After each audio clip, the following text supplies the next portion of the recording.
वाढदिवस हा केवळ आनंद साजरा करण्याचा दिवस नसून समाजाप्रती असलेली आपली बांधिलकी जपण्याची संधी आहे। या भावनेतून ॲडव्होकेट साहिल नितीन ठाकरे यांनी आपला वाढदिवस सामाजिक उपक्रमांनी साजरा करत एक आदर्श निर्माण केलाय।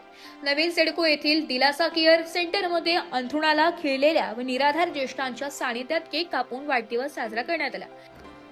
यावेळी ज्येष्ठांना जीवनावश्यक वस्तूंच्या शिधा किटचे वाटप करून मदतीचा हात देण्यात आला। या उपक्रमामुळे आश्रमातील ज्येष्ठांच्या चेहऱ्यावर आनंदाचे हास्य फुलले।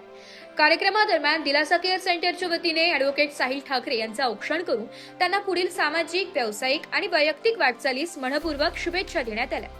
या प्रसंगी दिलासा केअर सेंटरच्या संचालिका उज्ज्वलाताई जगताप, व्यवस्थापक सुजय नागले, समाजसेवक हेमंत सूर्यवंशी, विशाल गवळी, कुणालजी झाडे, सागर बाबाजी गायखे, ॲडव्होकेट सोहम शिरसाट, गोकुळ पिंगळे, चेतन बोराडे तसेच मित्रपरिवार मोठ्या संख्येने उपस्थित होता। सामाजिक उत्तरदायित्वाची जाणीव ठेवत निराधार ज्येष्ठांसोबत वाढदिवस साजरा करण्याच्या या उपक्रमाचे उपस्थितांनी कौतुक।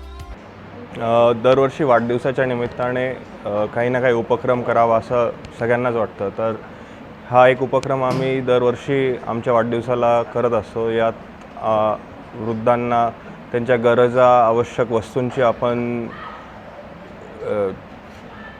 पूर्तता करून देतो। ही ॲक्च्युली खूप नाही, छोटी एक हे फूल नाही पण फुलाची पाकळीसारखं आपण एक काम करतो। दिलासा केअर सेंटरला हा आमचा दुसरं वर्ष आहे येण्याचा। माझे या निमित्ताने सर्वांना हेच सांगणं आहे की तुम्ही पण दिलासा केअर सेंटरला तुमचा वाढदिवस असो, लग्नाचा वाढदिवस असो किंवा कुठल्याही सेलिब्रेशनचा हे असो, तर इथे थोडंसं एक आनंद स्प्रेड केला तर त्याच्या कैक पटीने जास्त तुम्हाला स्वतःला आनंद भेटेल। तर प्रत्येकाने इथे एकदा तरी व्हिजिट करावी, हेच माझं यातून सांगण्याचं हे आहे। थँक्यू।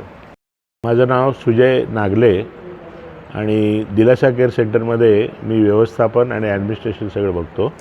दरवर्षी साहिल ठाकरे वाढदिवसाच्या निमित्त दरवर्षी येतात आणि भरघोस त्यांची मदत पण आम्हाला लाभते आणि त्यांचा वाढदिवस ते खुशीने इकडे साजरा करतात, यातच आमचा आनंद आहे आणि आमच्या पेशंटना पण तेवढाच आनंद होतो की ते आतुरतेने दरवर्षी या दिवसाची वाट बघत असतात। ब्युरो रिपोर्ट, नाशिक लोकशाही न्यूज।